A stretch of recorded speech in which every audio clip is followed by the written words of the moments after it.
All right. So Chris, want to lead us on our path forward here? Sure. Okay. This is actually something that Jacob introduced me to, Denali Meadows places to intervene in a system. But there are sort of varying places where we can intervene, and the impacts of those are cumulative. And so, in the first part of this presentation, we've kind of pointed out these first steps along this line. So one of them just being educating yourself to start even counting the carbon in the buildings that you're a part of. Understanding that even is an issue and what it means, and then moving up that ladder, actually starting to substitute in materials that have a better carbon profile, and then stepping beyond that, actually changing the entire practice of the architecture and engineering community to make that sort of business as usual, to make sure that we're counting the carbon and using lower carbon materials, and then thinking about that whole industry really starting to optimize storage in buildings. And so those are kind of what we've been calling the sort of like one-to-one substitution things that we can do, where this is how much leverage we can apply by picking this product over that product, sort of at that level of substitution. One of the great things, though, that comes with this sort of simple substitution notion, because often simple substitution can have unintended consequences. So one of the things that I wanted to do to kind of check that, telling people, hey, carbon storing, like only think about carbon, is that what if things go sideways because of that? So in addition to looking at the global warming potential, or sort of the carbon footprint of all the materials in that study, the environmental product declarations that I used to get the global warming potential data also covers 6 other categories, and I think they'll magically appear on the screen here. So in every case in my study, the material with the lowest global warming potential in its category also had the lowest impacts in these other 6 categories. So, it was a case here of, we kind of get a bit of a stacked benefit of doing better for the planet in a bunch of other ways besides just the climate, by paying attention to the climate. And all of the carbon storing materials in this study, it turns out none of them had any red list chemicals in them. All of them have pretty clean manufacturing procedures. The waste side on the building is a lot easier to deal with. Most of these materials are completely biodegradable. A lot of them are recyclable back into the same form again. And so, the notion of just this simple substitution actually is pretty good, as a first step down the path. You not only are able to kind of reduce your carbon impact, but you're able to have these sort of like spin-off positive effects too, that are great ways. We were talking before the session started about selling clients on this idea. Maybe your client, climate change isn't their driving motivation, but maybe they're really concerned about the indoor environment quality in their building. So you can build them a red list free building, which just happens to be carbon storing in the end. So, there's lots of different benefits of the move in this direction. And just to give a couple of really sort of quick examples, the technology exists now. It's still a little bit on the edge, but we're sort of, both Chris and I will look at photos of both examples. Have been working with prefabricated straw panels. We actually learned everything we know from a lot of the work that Chris has been doing. He literally wrote the book on this. So check out Essential Prefab Straw Construction if you're interested in more. But our company has started working with this technology. We've been building with straw for a very long time. And this is a really natural migration for us as we're trying to reduce the distance we have to drive to get to remote job sites and all the crew transportation, make better use of our shop.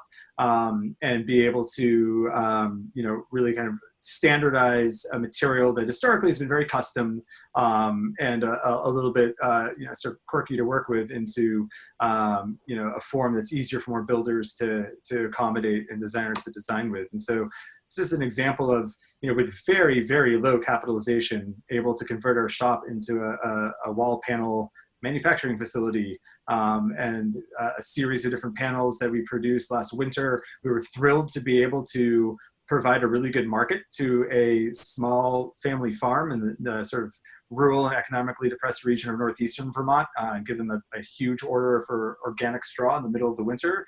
Work with a whole bunch of local wood, and all this wood came from Vermont sawyers, and develop these airtight, super insulated, structural prefabricated panels midwinter, in a time where it's always nice to have some indoor work, in a very quality controlled environment. We brought them down to a site, installed them in pretty short order. They all gasket together. And the result was a shell, or sort of wall assemblies that the builder was able to come back to and put a roof right on top. And it was a really seamless, easy to execute process. And just for us was a really, really sort of great marriage, again, not just carbon storing materials, but flyweight, flexible manufacturing, local material supply chain support for rural, land-based forestry and agricultural enterprises, a seamless building transition for a building project that was a couple hundred miles away, and a high performance, airtight assembly at the end of the day. So just, again, looking for those examples or multiple benefits. And this was for a chemically sensitive client. That was the other thing to mention. So the whole, one of the driving factors here is that all of the materials that went into this building had to be, quote unquote, sniff tested for approval by the owners. And so able to check all of those boxes by use of materials that lend themselves to all of those benefits. Yeah, and so, I can go through these pretty quickly, because this is, the same notion. This is our crew of students at our school. The same thing, we making a building, outside our shop in Peterborough that could be easily transported and moved. So similar notion, flexible, easy micro manufacturing, using natural local materials to make high performance building assemblies. And yeah, like Jacob said, over my career, I've had a chance to do a lot of work with prefabricated, in particular prefabricated straw bale panels. So, a whole range of different building types and panel types, and just kind of to demonstrate that, the potential for this to happen, and especially at a very sort of local, regional scale, is it's certainly not rocket science to be able to translate some of these ideas into really feasible building products.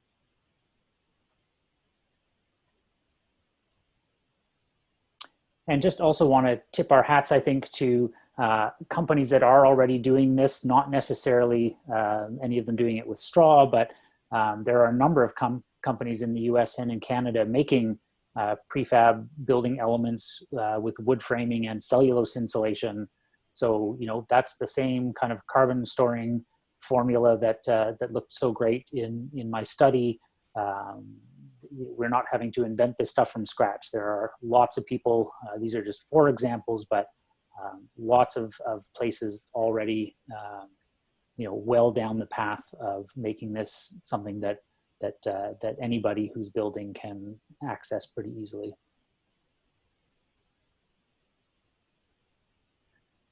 All right, so that was a great kind of spin through some of those kind of easier, lower levers on the leverage points there that really just involve looking at materials and making better choices around the materials that we're using. But we recognize that all this exists in a much larger context. You've alluded to some of that earlier, and just to sort of name what some of those bigger levers are for making greater change, and really sort of seeing how we can intervene in those places as well, if our goal truly is to rise to the intensity of the challenge that we have laid in front of us with the climate crisis. So some of those next pieces start looking at handprinting carbon storing buildings. So a lot of us are familiar with the term footprinting, which is sort of taking accountability for the impacts of our actions. Handprinting is then more of an advocacy and education role of, for those of us that are doing really good work and are having successes, it's really important to show the world that this is actually possible, showing markets, showing regulators, showing each other and inspiring each other. It's part of the reason why Chris and I really appreciate the opportunity to speak with you all, and really grateful for the fact that you've brought this sort of conversation series to life. It's an important tool for us to inspire each other and learn from each other and sort of stand on each other's shoulders. Moving past that, we talked earlier about some of the impediments towards working with carbon storing materials in taller buildings that are under a much stricter regulatory authority. And that's where looking at codes and policies and intervening in some of those places, regardless of the size of the building, to not only remove barriers to using these materials, but actively encourage and support the inclusion of carbon storing materials and practices writ large in the industry, and have that many more buildings that get to be influenced by virtue of sort of structural changes in the regulatory environment in our industry to support that. And for that to happen, that's technically all procedural. It all comes from human intent and will, right? And so there is a cultural shift that we're all actively now a part of. You listening to this at home, you're now part of the cultural transformation of the building industry. Congratulations. We need you, because there's a lot of work to do on that level. The building industry historically has been a very conservative, hierarchical, in some cases downright violent place to be a human. And I say that from firsthand experience, coming of age in the building trades. So the ability to change the culture of the industry to accept carbon as a value and accept wanting to do better, and holding compassion and intention in our actions to want to make these changes, allows all of these other things to become very possible. So holding an intention, a recognition that that is a thing that needs to change and needs to shift, gives us the opportunity that may not be as quantifiable or specific as a material swap, but can be integrated into every single conversation that you have with any one of your industry partners. And becomes, there's a lot that we can do there throughout the course of our daily experience. We get really excited looking at carbon storing biogenic materials about the opportunities to look beyond just what can we do as a building industry to atone for our own sins, but actually look out and reach out and find our sort of climate action allies in associated industries, particularly agriculture and silviculture, but also manufacturing. And that to me is thrilling, because when you look at who is responsible for all these awesome straw and sustainable forestry products we're looking at, those are other industries that we need to really closely align ourselves with the network and support.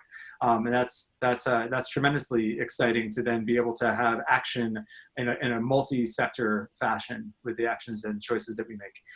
And then the biggest piece of that, if the goal truly is to address the climate crisis, is to position the work that we're doing within the context of a global climate movement, and recognize that the work that we're doing holds that weight, and find support and sort of solidarity across all the work that's being done internationally, and not just within buildings and transportation and social action, et cetera, et cetera.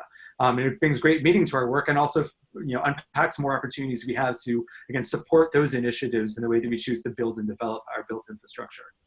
And so just to give a few examples of those, this is taken from this fabulous research project that is now a website called Project Drawdown, which is an incredibly well researched and well documented study in which they looked at the top, I can't remember the exact number, 80 to 100 solutions for reversing climate change and drawing carbon down out of the atmosphere. So when we talk about drawdown, that's quite literally what we're talking about, drawing down CO2 out of the atmosphere.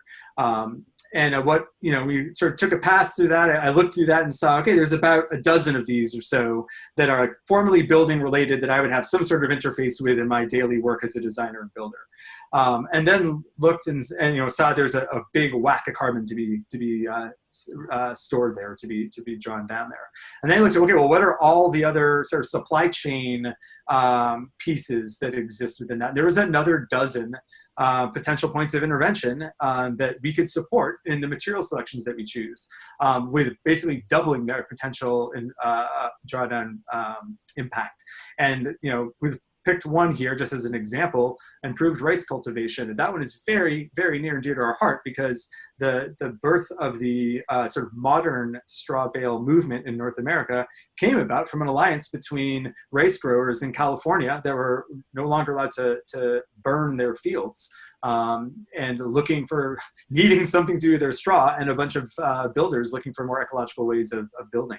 And so the roots of that whole building movement sort of came from that cross-industry shared goal alliance. And now we found just this past year, Cal Plant 1 has come online in that same region of Northern California, rice-producing country. They've set up a manufacturing facility that's taking this waste straw that it truly is a waste straw. Their management practice has been, since it can't all be incorporated back into the soil because of their sort of annual agricultural cycle, a lot of it is being flooded with water they can ill afford to use and anaerobically decomposed, creating plumes of methane, which are significantly more potent as a greenhouse gas than even carbon dioxide. So diverting that material not only reduces this tremendous impact for the rice growing industry, but they're now able to create this rice-based MDF board. And there are a lot of ways you can put MDF board into a building. So this is a type of material that shows up all the time in all sorts of different applications across all sorts of different building types. And it's just this great example of that sort of stacked benefit, cross-industry alliance there. That's exciting to see how many of those potentials exist. Another one is looking at forests. That's a huge one. Number 15 is afforestation. And as we've been talking about off and on, there is so much to unpack about forests, and it's actually a lot harder than with an agricultural cycle, which is an annualized cycle. Where it's not as if you left that straw in the field, it would grow into a long-term straw production forest. There's some perennial production that could be recognized there, but it's very different than a forested ecosystem, right? In terms of the carbon cycle of that plant product. So forests are a lot more complicated. There's a lot more to unpack there. And it depends on forest to forest, but suffice to say, one of the greatest threats in our region is not really over harvesting, it's actually land use conversion and development. And so there are, in a number of parts of the country, where investing in sustainable forest management, even if it involves taking forest products out of the forest, allows that forest to remain forest and has a potential for that forest to be well managed and provide an ecosystem service that might otherwise be under developmental or other land use pressures, change pressures. So paying attention to also what it means to invest in rural economies, particularly as we're seeing more urbanization and more of this development happening in an urban environment. There are not sweeping forests and agricultural fields in urban spaces from which we can glean these materials. It will absolutely require partnerships between rural and urban communities. And by sort of recognizing that and understanding that and choosing to invest in technologies that support resilient rural economies is an incredibly critical part of developing an entire regional and national and global climate responsive economy and civilization. So just again, in the spirit of stacked benefits, there's a lot to sort of recognize and daylight in terms of the benefits of working with these materials. And Chris, I want to talk about codes and policies. Yep. Touch on this really briefly, but just this is the embodied carbon notion that we started with at the beginning of the presentation. Even 10 years ago, it was hard to find anybody talking about it. It's now kind of everywhere. With the World Green Building Council last year did a call for 40% embodied carbon reduction across the board by 2050, with all the large builders and manufacturers in the world signing on to that. You have really great programs from both ILFI and the Canada Green Building Council that are doing zero carbon certification of buildings now. And closer to home and sort of closer to my heart, just outside of the city of Peterborough, where I live, the township of Drawdown is the first in North America to offer builders an incentive to come in under an embodied carbon cap. So it's not a required program, it's a voluntary program. But if you hearken back to those results from our study, a 70 kilogram per square meter carbon cap is sort of just slightly under what you would get from swapping out to fairly standard materials. So this isn't a big leap, but given that the average in that municipality over the past few years was 300 kilograms per square meter, this is a municipality really rewarding people for making that first step towards being less bad. And the hope there is that threshold keeps getting lower and lower until you're incentivizing people to actually be doing the more good part and not just the less bad part. So yeah, and I'll talk briefly about tools for doing this kind of measurement. So out of the work that we showed you earlier, and in particular out of that Drawdown municipal program, we started to develop an embodied carbon calculator that looks at the cradle to gate emissions of lots of different building materials, and it sort of reports to you an answer as you fill in details about your building, both in terms of a total carbon footprint and a carbon footprint per square meter of building. And we can scoot to the next slide. Oh, I thought there was a next slide. There's no next slide. Do you want to talk any more about the calculator? Sure, yeah. Just the notion of the calculator is, we've put every environmental product declaration we can find for every material you'd want to build a low-rise building out of into the calculator, and you sort of define your building by its overall dimensions and R values.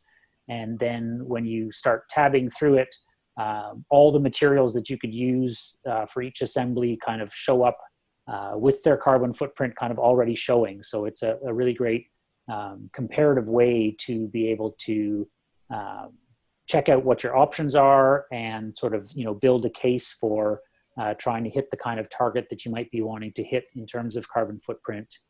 And so Builders for Climate Action, this will be available on our website at some point in August this year. So if you're at all interested, kind of stay tuned for that, and you can look to buildersforclimateaction.org for announcements on that becoming available.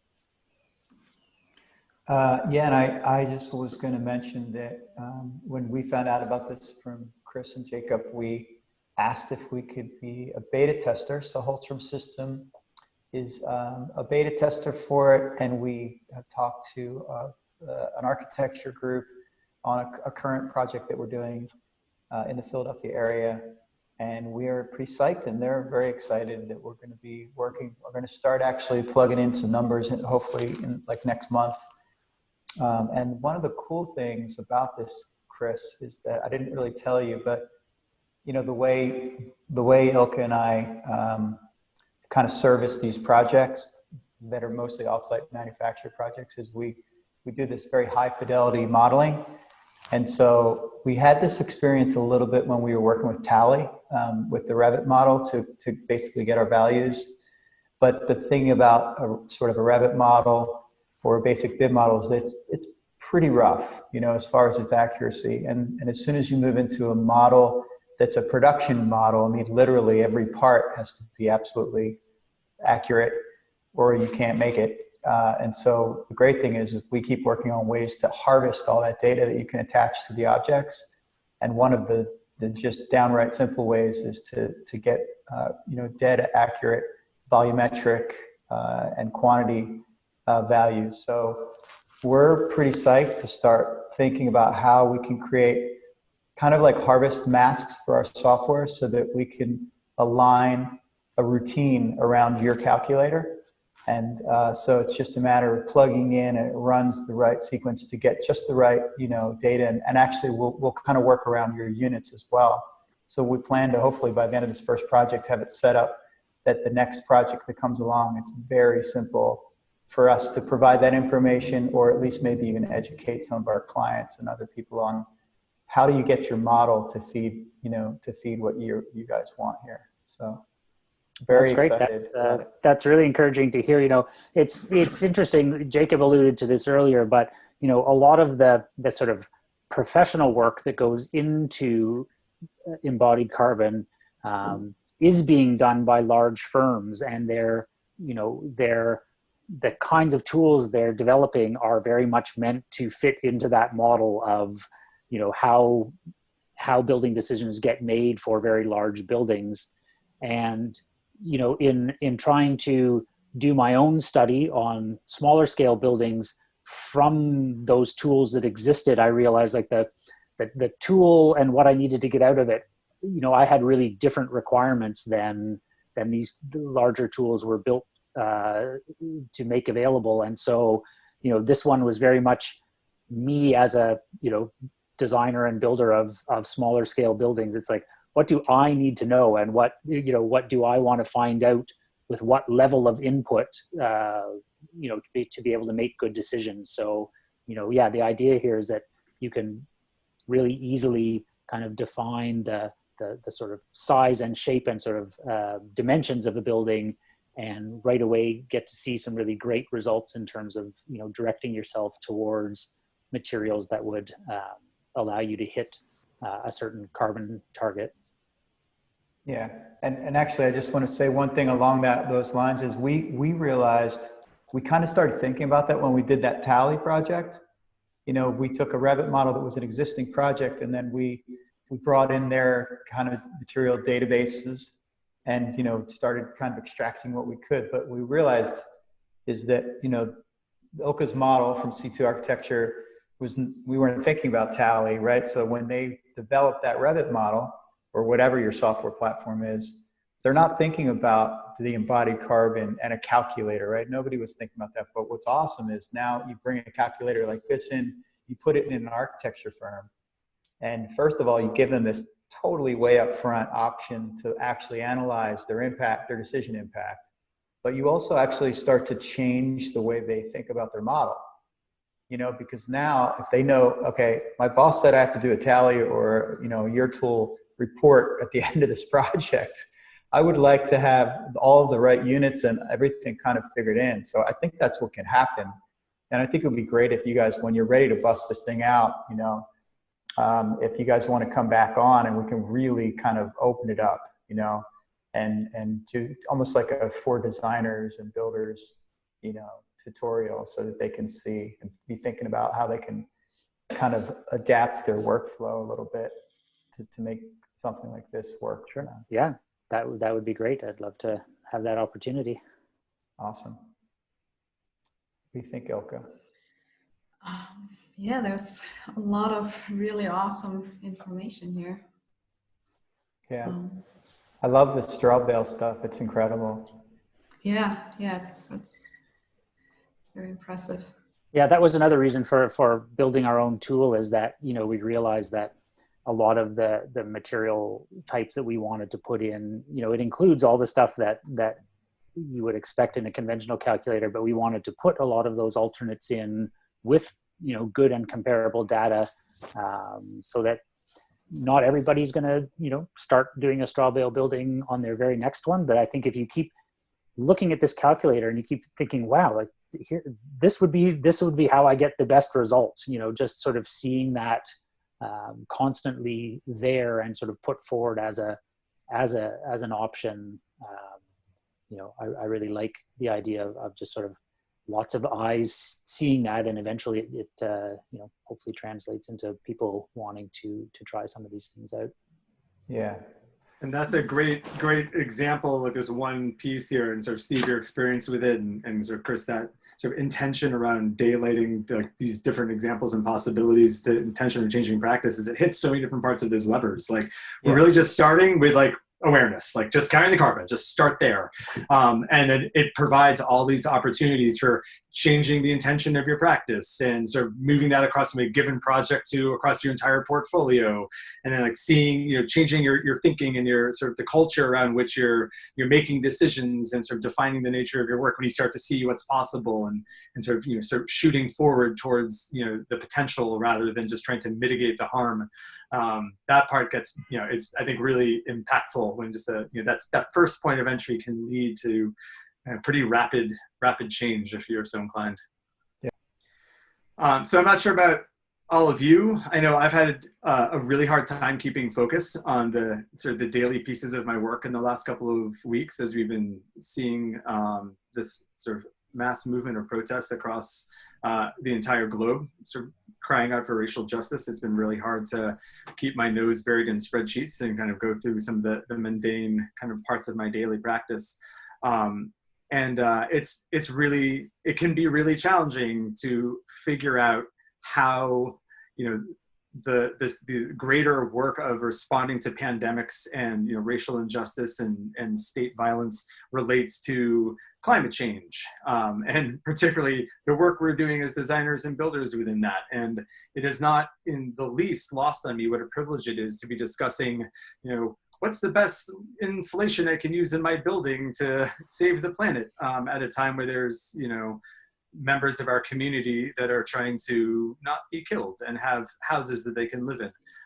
And I think the piece that really, you know, kind of strikes home here is so that highest part of the lever scale is recognizing that we're part of a global climate movement here. And if our goal really is to address the climate crisis, it is insufficient to just reduce that to quantifying atmospheric chemistry and look at how our quantified impacts of adjusting that chemistry bear out in material selection and just sort of like keep it within that hyper narrow framework. If we're talking about scaling this up and looking at the exciting potentials of, you know, changing all of our building stock over to these exciting new materials, that has to work for everyone. And this is an all or nothing piece. This cannot just be left as a luxury for those that have economic access or those that have the sort of bandwidth to be able to focus their priorities on ecological concerns. Everyone needs to have access to this, and it's pretty much an all or nothing deal if we're going to really stabilize the climate of this planet. And so to that end, we really see that there is no separating social justice issues from climate justice, that we really have to find ways to empower all communities to be able to have, you know, the liberty to focus on issues beyond their immediate public health and safety and sort of first order priority needs. And there's tremendous opportunity in that as well. Again, in this sort of spirit of looking for where the stack benefits are, looking at how much change we can make with single actions. We're now, you know, hopefully, if we can continue to evolve past this point of immediate conflict, we'll be in a position where there will be renewed investment into marginalized communities and renewed investment into economic redevelopment coming out of the pandemic imposed recession, that we can either leverage to reinforce existing structures of racism and climate destruction, or we can invest to change those structures and those paradigms, those higher orders of leverage, those movements that not only invest in under-resourced communities, but do so in a way that those are climate healthy and climate responsive communities.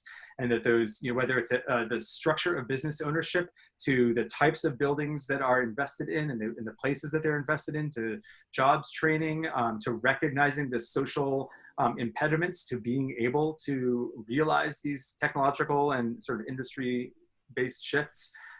If we can hold that, and if we can challenge ourselves to be able to think about more than one thing at a time, then the solutions we apply to one problem can apply to many problems. They not only can, but quite literally have to, or all of this will be for naught. So I want to just really kind of hold, especially in this moment right now, where it feels like we're being pulled both emotionally and in our focus in all of these different directions. And speaking with a colleague yesterday, he was like, it's as if we've forgotten about the climate problem. You know, this was on everyone's radar, and then there was the pandemic, and now, you know, the world is burning.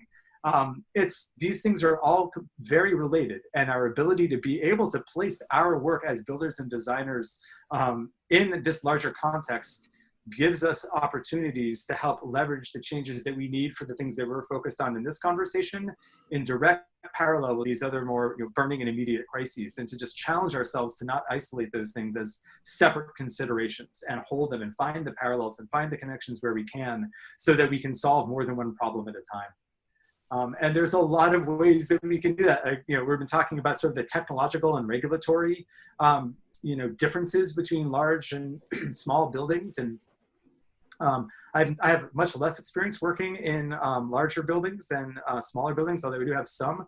I know what is common to all of them are people.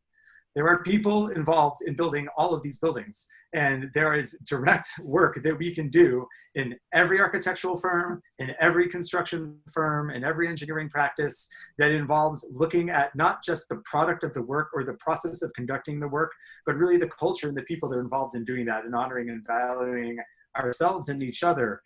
That may sound, feel good and sort of intangible, but our experience within our company and what I've seen consistently across other companies I see doing good work is much of the root of their success lies in their self-care and the care of those within their organization. And that the most groundwork that I see them making in terms of changing buildings is actually honoring and respecting their partners and empowering, whether it's their owners for being able to make good decisions, to their tradespeople to conduct really appropriate airtight details, and feeling, a sense of pride and accomplishment in even the most sort of like basic of tasks and what it takes to bring a building into fruition. And again, if we can attend to that and honor and respect that that's a critical part of this work, then all of this work will happen with so much greater ease, and we'll all be better and happier and more functional for it. And so, the conclusion here, again, to bring it all the way to back to the first point here, this is a very real moment that we are in, not only in climate crisis, but also social crisis, epidemiological crisis. We got a lot of crises running around us. It's really, it requires us to show up in ways that maybe we haven't shown up before.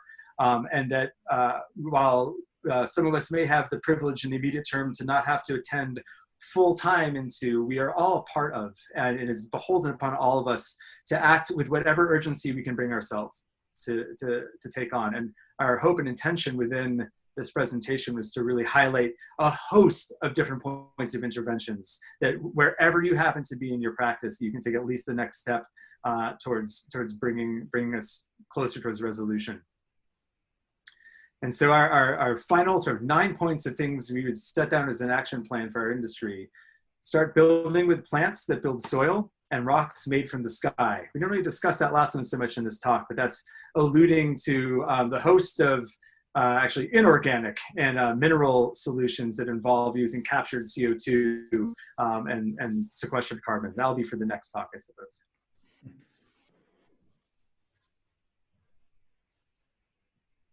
Yeah, fixing what we have, which Jacob addressed, looking at the notion that as builders, do we need to be making new stuff, or can we take what we've got and improve it?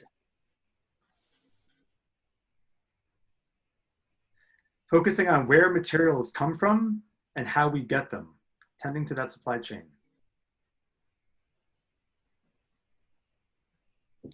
Do what we can with current technology and make better technology.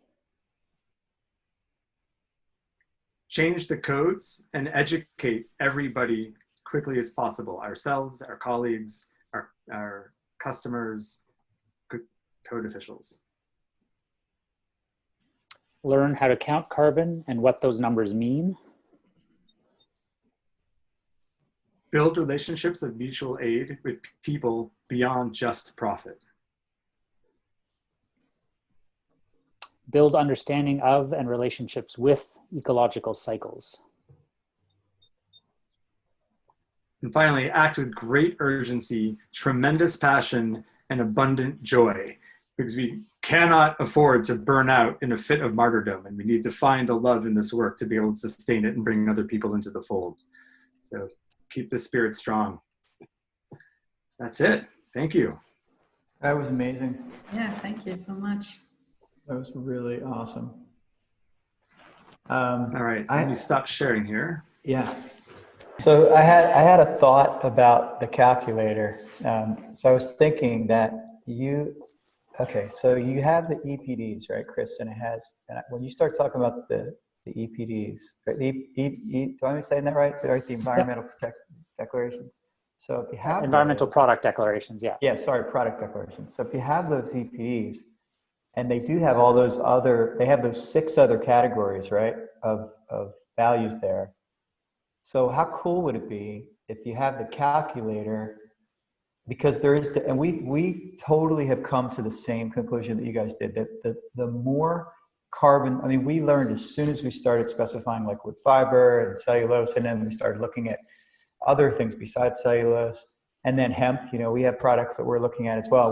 HolzChat system is not just wood fiber. We're open to all these products. We're very excited. We're basically a wooden or a plant-based, envelope design company. It's essentially what we are. We sort of are the link between design intent and typically offsite manufacturing. So we're looking at all this stuff, right? And we're building with all these things.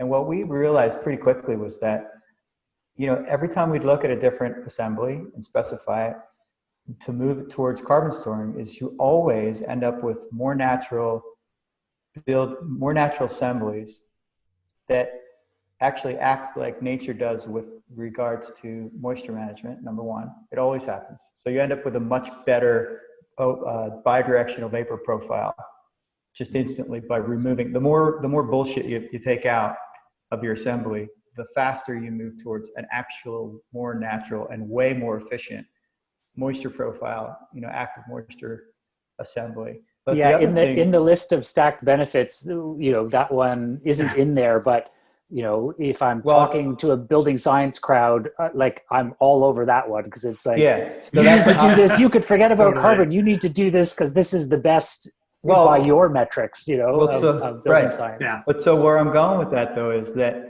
there's that. So then what happens is that thing, that what you just said, the building science, it moves to 2 things: building resilience and then health.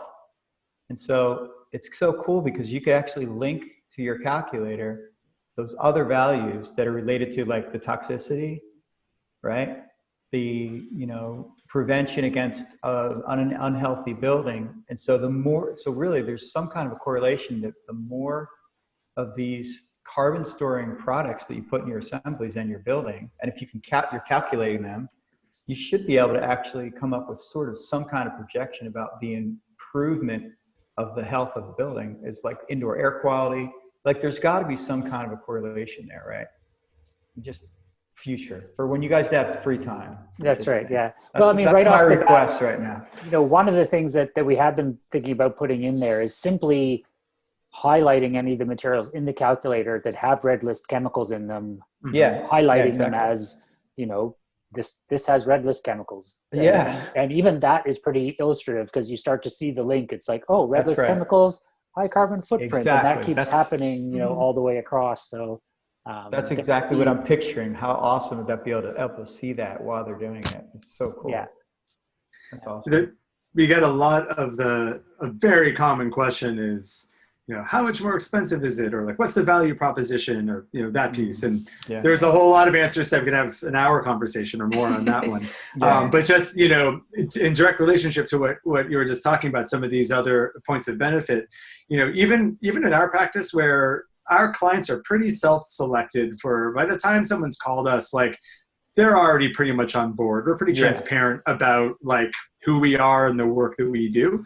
But even within that, it's still like maybe not, I would still say it's the minority of people that when push comes to shove and they have to like, put their limited budget towards various decisions, they're not necessarily going to spend more money in an invisible part of the building just because it has a climate benefit. For an example, if there's like a board insulation product that is more expensive as wood compared to mineral or what have you, like that's a harder sell. But what absolutely motivates people is their health and safety and the durability of their investments. Yeah, And exactly. and the weatherization world like is all over that one. In an age of cheap fossil fuels, it's very hard to show in a simple payback calculation that it's worth actually doing the right thing for your building. Yeah. But when you look at indoor air quality and you look at the moisture durability and the protection of your building, like there's not a payback calculation for that, and very few people are willing to like shave dollars off their budgets and put it towards a granite countertop if it means like increasing mold production and toxic VOC release into their air that their children breathe. So a lot of this just comes like, if we reveal to ourselves, then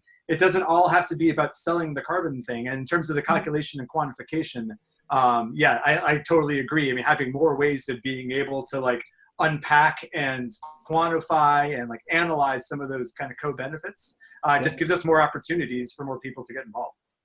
Totally. And I mean, it's sort of, it's like, it gives you fuel for the marketing and of that. And then it also gives the fuel for the architect, right? Because the architect sometimes is the one that has to sell those specifications, right? And so if they can actually show this kind of quantification report that say, hey, you get all these different benefits, and let's look at just the health of the building. That's powerful stuff. Mm-hmm. That is the same thing with Passive House. That's a big sales. The big sales pitch is really not just about, the paybacks. They really don't totally pencil out when you're just looking at the energy. Right. They just don't. But if you really look at it's comfort. It's about the comfort and the resiliency and the future proof and all those things. The more we can figure out ways to quantify them, I think that's tremendous. That'll be version 2.0. There you go. Yeah. I actually wanted to ask Chris a little bit more about the group, the Builders for Climate Action. So what's the profile of that membership look like? Like who are they? Well, currently it's a very small group. So we've kind of been working behind It's you too, right? And we can join? Yeah, it's not much bigger than that right now, but what we're sort of working on right now is a rollout over this summer. So, initially most of the effort went into like the actual calculator, some of the supporting documentation, but the idea is that in August we'll launch, and it's a membership-based website. So you become a member, and the website has the calculator, so you sign up so you can use the calculator, but we also are building up a library of material spec library, details library, all that kind of stuff, linking to lots of good content. So it's currently kind of a name and a placeholder website and a handful of people, but it'll sort of roll out this summer and become an actual membership organization that we really sort of see as hopefully a place where a lot of these conversations will happen. Like we really want it to feel like a community. So one day, if you sign up as a member, you get to kind of show off your buildings in a portfolio section. Nice. Yeah. You get to put, big gold stars on your buildings that are carbon storing. You run them through the calculator. You made a carbon storing building, like those get featured. And nice. But also trying to, have a place where as people have these conversations, on simple things, where did you get this or how did you do that? But also these bigger pieces, like how do we connect out? How do we start building bridges to younger builders, newer designers? I'm kind of hoping that it has those functions as well as, but that the calculator is kind of hey, come here, we got this thing to show you. That's great. Come on in and check it out. That's awesome. So it'll be really open to builders and anybody, right? Yeah. Anybody can really get in on it. Anybody, especially that's really drawn to try to start implementing this work somehow. Yeah. And that wants the calculator. Yeah. So Ilka, you realize we're going to be becoming members very quickly. Of course. I also have a question about the straw bale panels. Do you have like a radius of delivery? Yeah, that's a good question. That's a great question. We haven't really looked at our outer radius yet. We're kind of in, we're sort of in the beta phase where we're building for our own projects right now to make sure that we can follow through the quality control and love everything and, back it up. But the goal is within the next few years to be able to start, being able to ship out at a broader radius. That's definitely an active conversation. I know right now, EcoCocone, which is one of the larger manufacturers in Europe, is now starting to sell in the US through a colleague, Peter Jensen, with Design with Nature. He's acting as their importer. So that's for projects that are looking for like in the next, years, like immediately, to be able to at least have some import access. It's obviously pretty expensive being imported products. And he'll go anywhere in the country for those. But yeah, I think our goal is to start regionally and then kind of move beyond. Ultimately, what we'd really like to see is a model where there can be regional manufacturing, because it's so low capitalization to be able to implement that, and because the design can be flexible enough to respond to whatever insulation infill is most appropriate. So there's a host of different potential carbon storing plant materials that could theoretically be stuffed into these panels. And so the idea is, in some parts of the country, there may be something other than straw that's a lot easier to get in there. Or in certain contexts, it may be good to have a cellulose line as well for a thinner profile panel or what have you. So I expect that for the most part, we'll probably stay relatively close to the Northeast, at least long game, maybe stretch out a little bit further just to kind of get more proof of concept out there. And that ideally we'll just see these kind of dotted across, because you don't need $10 million to start making panels.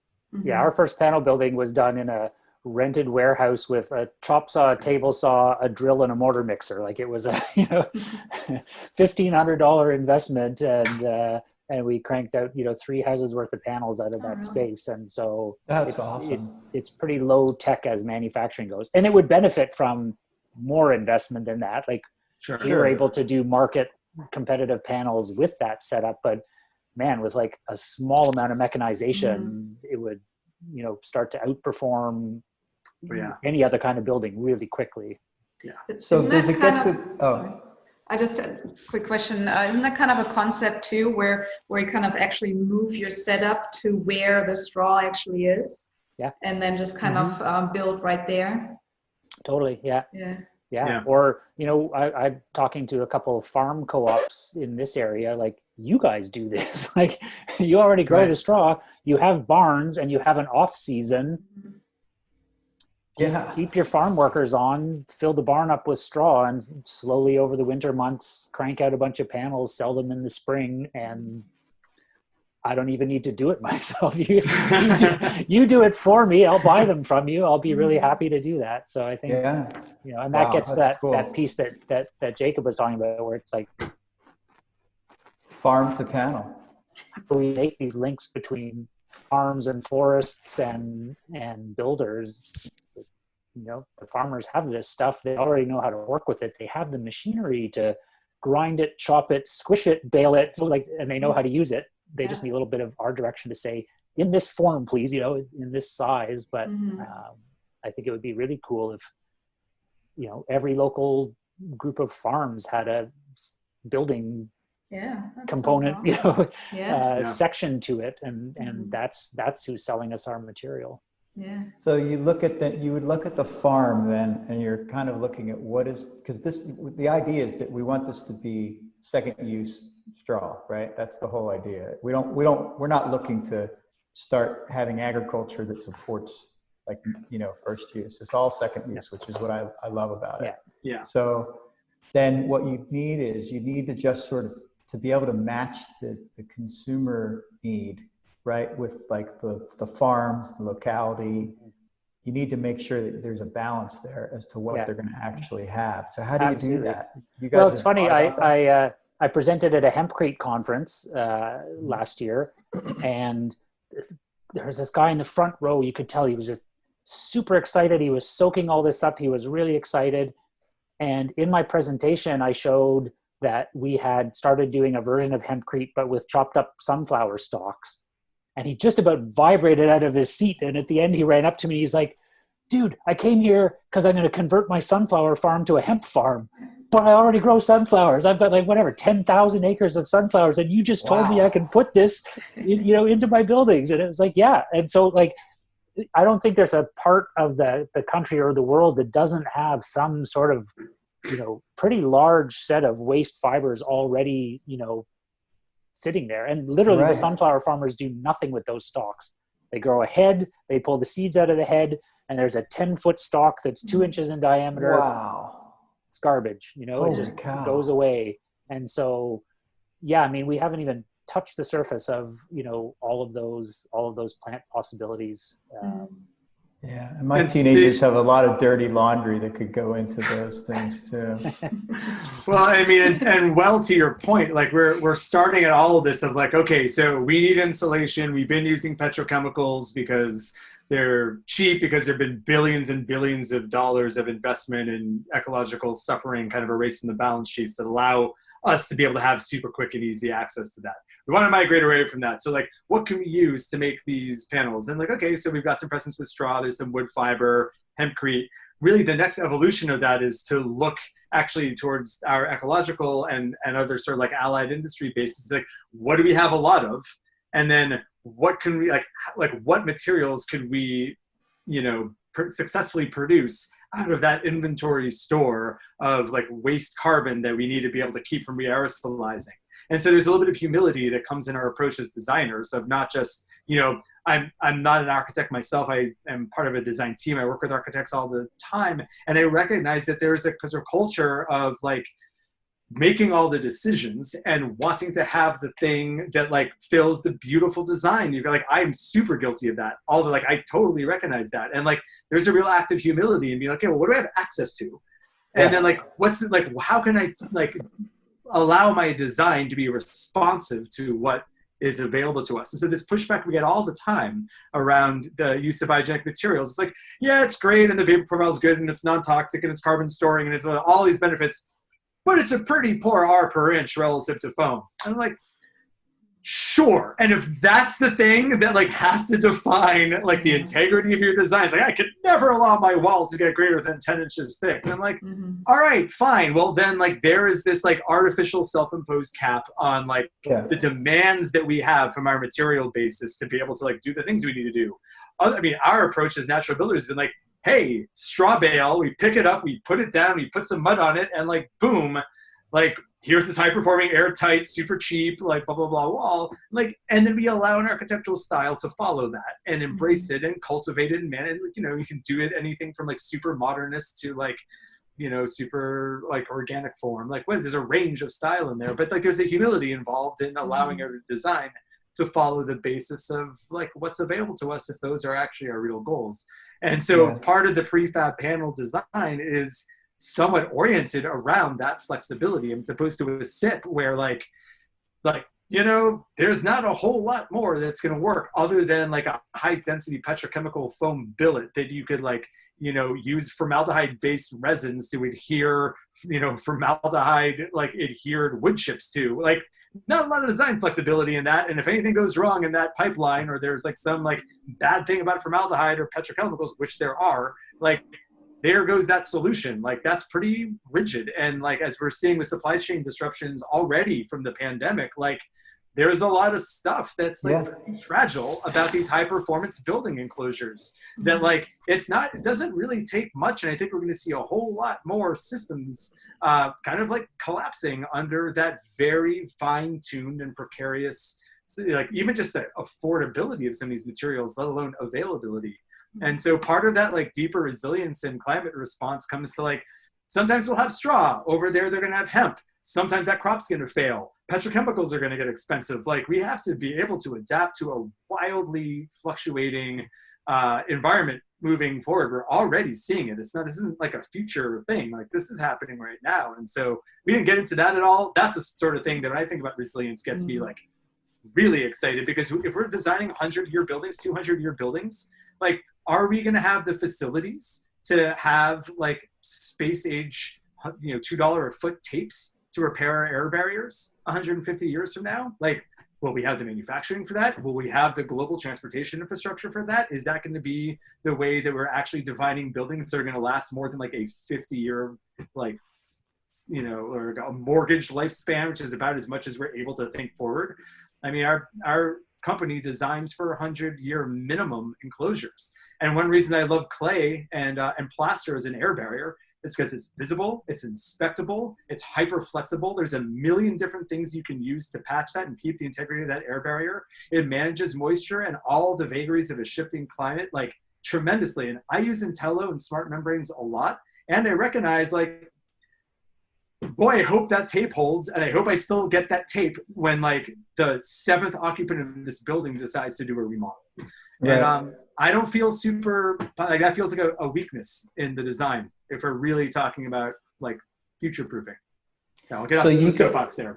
So you guys actually then like looking forward is you could really be providing like almost the framework kit or method for these different, so that in different regions, depending on whatever the resources that are available, they basically follow this sort of standardized build. I mean, not to belabor the point, but to take it a step further, I mean, we're just saying this in the context of like existing forestry and agricultural practices. And what we need to know, what we know is that those need to shift too, right? And so we're going to be looking at, future forest economies, if they really kind of get online with this, with like lower and different types of yields than what we experience today.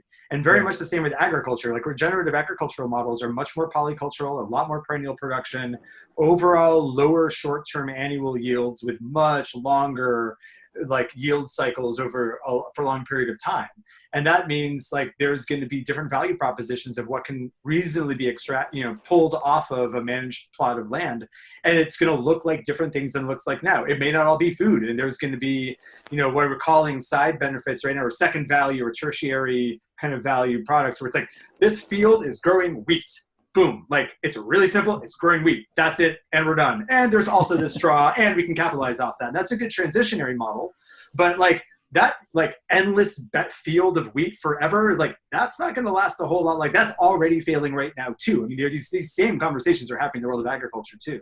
And with the forms of regenerative agriculture look like longer term planning, not just food, biofuel, building products, fibers, textiles, like all kind of woven in to make a much more polycultural and sort of like multi-sector sort of response of how the land is managed, because monocultural, like petrochemical dependent agriculture is not really long game either. And similar to the forest, like there's values there of it being a forest, and it just won't necessarily be able to take out the same volume of material or the specific types of materials from only one part of the forest that we've grown accustomed to in the past. And so by being in dialogue and in conversation with that, I see that we've got a multi-million, billion-dollar market of consumable goods that our industry gobbles up every year. If we can actually start having real conversations with folks that are trying to get regenerative agriculture and regenerative silvicultural, land management for their industries, you're like, yo,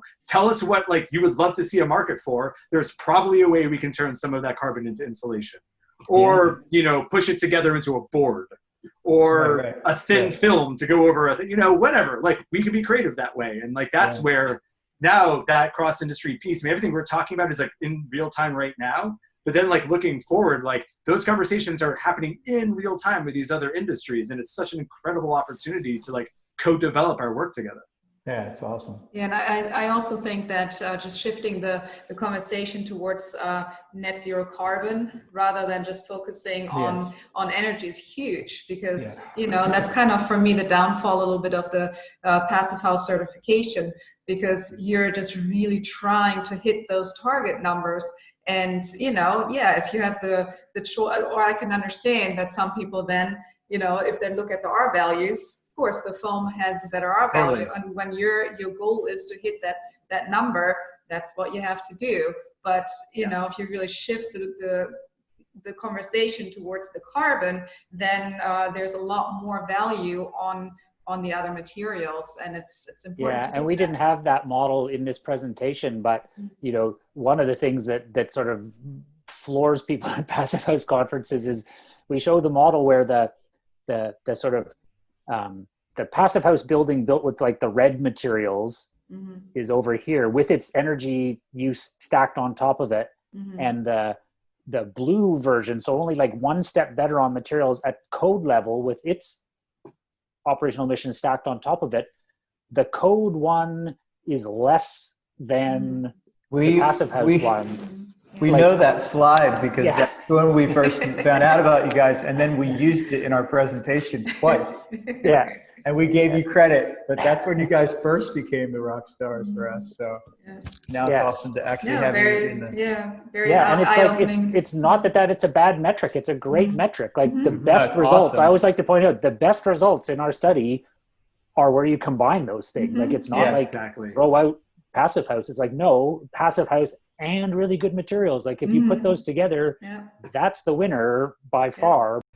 So what do you say we wrap this one up, and Good. we recorded your commitment to come back. So that's a legal document as far as HolzChat goes. Verbal contracts. Yeah. Thank you so much, guys. Yeah, And, thank you. Enjoy the All right. weekend. Awesome. All You right, too. you too. Bye-bye. Bye. Bye.